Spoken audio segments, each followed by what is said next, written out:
Doctor ইউনূসের পদত্যাগের বিষয়ে যে নাটকটা কিন্তু খুব সুন্দর হয়েছে, অনেক সুন্দর হয়েছে।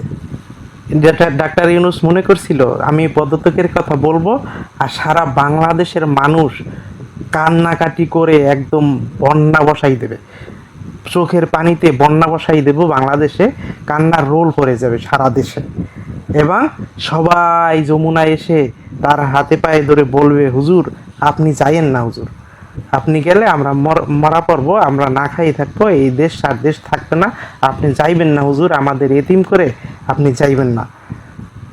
এইটা মনে করছিল ডাক্তার ইউনূস, এই রকমের নাটক সাজাইছে, কিন্তু নাটকের ফল ভালো হয় নাই। তারকে একজনও যাইয়ে কয় নাই যে আপনি থাকেন, জনগণ একজনও যাইয়ে কয় নাই, যেগুলো গেছে না সব হলে চোর বাটপার, এগুলো সব হলে চোর বাটপার। একটা রাজনীতিবিদ, এই যে চরমনার হুজুরি গেছে, কিছুদিন আগে কি কইছিল যে ডক্টর ইউনূস পতিতের দালাল, পতিতের সাথে তার সম্পর্ক এখনো যায় নাই, এগুলা সব চোর বাটপার গুলাই ডাক্তার ইউনূসের কাছে যাই বলছে আপনি থাকেন।